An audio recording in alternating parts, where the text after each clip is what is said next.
Hello everyone. I'm starting my new series of classes where I will be explaining the chapters of PUC Sanskrit, first year PUC as well as second year PUC. Now here I am starting with the chapters of first year PUC. Before we go to the chapters, let's understand a few things. In the instructions, in the textbook itself, they have made this point clear. Let me read and explain this. अभ्यासपुस्तकमपि पठ्यपुस्तक एव अंतर्गतं वर्तते. This book contains even Abhyasa Pustaka, that is workbook. अस्मिन् वर्षे पाठ्यानां क्रमानुसारं अभ्यासपुस्तकं विरचितं वर्तते. The workbook has been prepared according to the chapters taught this year. केवलं दशपाठानां कृते अभ्यासपुस्तकं विरचितं. पाठ्यांते अभ्यासभागे प्रदत्ताः प्रश्नाः एव वार्षिकपरीक्षायां प्रष्टव्याः. The first point is, here for 10 chapters only, they have prepared the workbook where the questions of grammar or questions on grammar are included. They say those questions only are supposed to be asked in the exam. Varshika Parikshayam, annual exam. Please understand this. The grammar questions will be asked only from the workbook. For 10 chapters only, there are grammar questions in the workbook, and those questions only will be asked in the annual examination, Varshika Pariksha.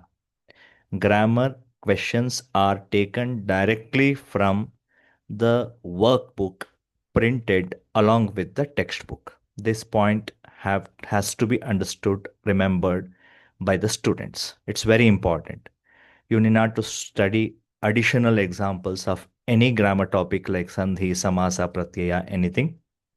You need to thoroughly memorize or practice or remember the questions given in the workbook.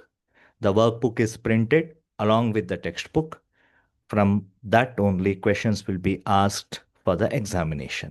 This point has to be remembered properly by students. व्याकरणविभागस्य प्रश्नाः अभ्यासपुस्तकादेव प्रष्टव्याः. The same point.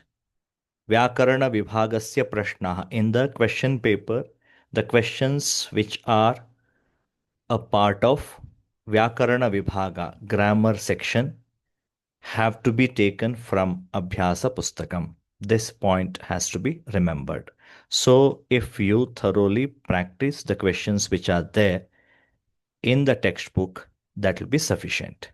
Here in my classes, after the explanation of the chapters, where I will explain the content, main content, whether it is a shloka or a drama or a prose, everything will be explained in English.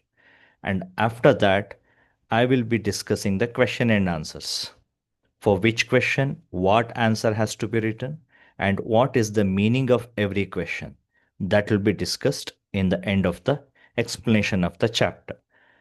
Immediately after that, I will be discussing or I will be giving you the answers for the questions of Abhyasa Pustakam, that is grammar questions.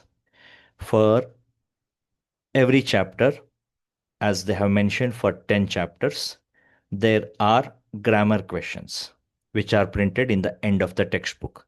But after every topic I explain, every chapter I explain, after the exercises, question and answers which are there in the end of the chapter, I discuss, I will tell what answer has to be written, how the answers have to be written. After that all is discussed, immediately then I will be giving you the answers of the questions of grammar, which will be taken for examination.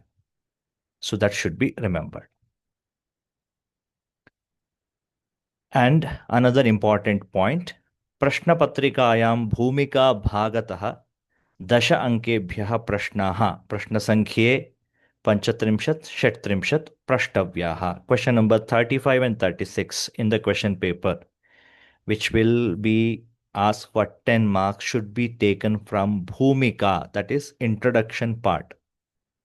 In your textbook, from the page 17 till 29, you have a lot of information about Sanskrit language. Its poets, works, and many things are described, explained there, discussed there. From that part, 10 mark question has to be taken. Question number 35 and 36. This instruction is also there in the textbook. So for those informations, the further information which is given there in the introduction part, which is given in Kannada language, the entire introduction, Bhumika, is printed in Kannada language with Sanskrit shlokas in the middle. For that, anyway, people who know Kannada can read that and understand. It is self-explanatory. For the ones who need English translation, who write the exam in English, for them, the English translation I will give, I will paste the link in the description section of this video.